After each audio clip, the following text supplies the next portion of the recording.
হাসরের ময়দানে একজন ঘোষক ঘোষণা দিবেন, আইনাল হাম্মাদুন ফিস সাররা'i ওয়াদ দাররা। ওই মানুষগুলো কোথায় যারা সুখেও আলহামদুলিল্লাহি রাব্বিল আলামিন বলতো, দুঃখেও আলহামদুলিল্লাহি রাব্বিল আলামিন বলতো। এবার আল্লাহর নবী বলেন ফায়াকুমুন, কিছু মানুষ দাঁড়াবে, কিছু মানুষ দাঁড়াবে। এবার রব্বুল আলামিন বলবেন যাও, বিনা হিসাবে জান্নাতে চলে যাও। কি শুনলেন? এটা নিঃশ্বাসে নিঃশ্বাসে পড়া উচিত কিনা বলেন? হাঁটতে হাঁটতে পড়া উচিত কিনা বলেন? দোকানে বসে বসে পড়া উচিত কিনা বলেন? আলহামদুলিল্লাহি রাব্বিল আলামিন, আলহামদুলিল্লাহি রাব্বিল আলামিন। এজন্য হযরত আবু হুরায়রা রাদিয়াল্লাহু তাআলা থেকে বর্ণিত, তিনি বলেন আল্লাহ নবী ইরশাদ করেন, আল্লাহ তাআলা বলেন ক্বালা রাব্বু আযজা ওয়া জাল, আল্লাহ তাআলা বলেন কাসসামতুস সালাতা বাইনি ওয়া বাইনা আবদি বিনিসফাইন, আমি নামাজকে আমার আর আমার বন্ধুর মাঝে ভাগ করেছি দুই ভাগে।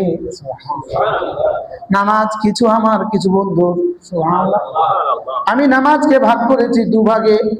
কাসসামতুস সালাতা বাইনি ওয়া বাইনা আবদি বিনিসফাইন, আমি নামাজকে ভাগ করেছি দুই ভাগে। ইযা ক্বালা আল-আবদু আলহামদুলিল্লাহি রাব্বিল আলামিন, বান্দা যখনই বলে আলহামদুলিল্লাহি রাব্বিল আলামিন, আমি সঙ্গে সঙ্গে বলি হামিদানি আবদি, আমার বন্ধু তুমি আমার প্রশংসা করেছো। রব যদি বলেন ও আমার প্রশংসা করেছে, এবার রব তাকে কি দিবে? রব তাকে কি দিবে? রব তাকে তিনটা পুরস্কার, এক নগদ দিবে, তিনটা পুরস্কার নগদ দিবে। এক নাম্বার, মিজানটাকে নেকি দিয়ে ভরে দিবে। আরে ভারী করে দিবে না, ভরে দিবে। তামলাউল মিজান, হ্যাঁ, আলহামদুলিল্লাহ তামলাউল মিজান, আলহামদুলিল্লাহ নেকির পাল্লাটাকে নেকি দিয়ে ভরে দিবে। আমাদের বলা আসে না, বলা আসে না। কেউ জিজ্ঞেস করে কেমন আছো? ভালো আছি। কেন? এখানে আলহামদুলিল্লাহ বলতে অসুবিধা কোথায়? কি বলছি বলেন?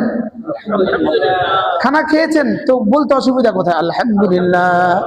পানি পান করেছেন বলতে অসুবিধা কোথায়? বলার সঙ্গে সঙ্গেই তো মিজান ভরে গেছে। বলেন আলহামদুলিল্লাহ, আলহামদুলিল্লাহ, আলহামদুলিল্লাহ।